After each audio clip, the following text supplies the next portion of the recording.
आज मैं आपको एक कहानी सुनाने वाली हूँ। इस कहानी के एंड तक बने रहिए क्योंकि इसका क्लाइमेक्स बहुत इंटरेस्टिंग है। ये कहानी है नीतू की। एक दिन नीतू की मम्मी और उसकी पड़ोस वाली आंटी बैठे हुए थे, तभी नीतू स्कूल से आती है और तब पड़ोस वाली आंटी बोलती है, नीतू तुम कहाँ रहती हो, तुम तो कहीं दिखाई नहीं देती। तभी मम्मी बोलती है कि इसका ध्यान तो पढ़ाई में ही लगा रहता है, इसकी तो किताबें ही फ्रेंड है और अभी थोड़े ही दिन पहले कंपटीशन हुआ उसमें भी ये फर्स्ट आई। तो पड़ोस वाली आंटी ने बोला, वाह नीतू तुम तो बहुत होशियार हो, भगवान ऐसी बेटी सबको दे। और ये कह के वो चली जाती हैं। अब कुछ दिन बाद नीतू का 10th का रिजल्ट आने वाला होता है, तो मम्मी एक दिन पहले ही मिठाई ले आती है और नीतू को जब ये पता चलता है तो नीतू बोलती है, मम्मी आपने ये मिठाई क्यों लाए, क्योंकि हो सकता है मैं फेल हो जाऊं। तो नीतू की मम्मी बोलती है, नहीं मुझे तुम पे पूरा भरोसा है कि तुम बहुत ही अच्छे नंबरों से पास होगी।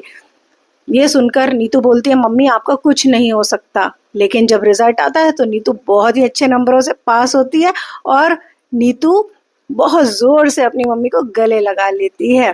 तो आप मुझे बताइए कि नीतू की सफलता में किसका हाथ है? नीतू की सफलता में उसकी माँ का बहुत बड़ा हाथ है, जो विश्वास उन्होंने नीतू में जताया, बताया और नीतू ने भी उस भरोसे को पूरा करने के लिए बहुत हार्ड वर्क किया और उसका रिजल्ट आप सभी जानते हैं।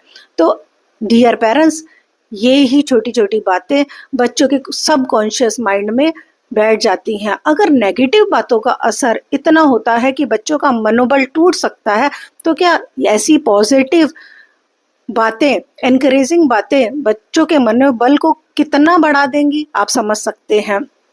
तो ऐसी छोटी छोटी बातें आप अपने बच्चों को ज़रूर बताएं। उनकी क्वालिटीज़, उनके स्किल्स, उनकी एबिलिटीज़ उन्हें ज़रूर बताएं और अपना भरोसा उसमें जताएं कि तुम कर सकते हो, मुझे तुम पे पूरा विश्वास है। तो डियर पेरेंट्स, अगर ये वीडियो पसंद आया तो शेयर विद अदर पेरेंट्स। और लास्ट में जो मैंने आपको कहा था कि लास्ट का क्लाइमैक्स बहुत इंटरेस्टिंग है, तो मैं आपको बताना चाहती हूँ वो नीतू कोई और नहीं, मैं ही थी।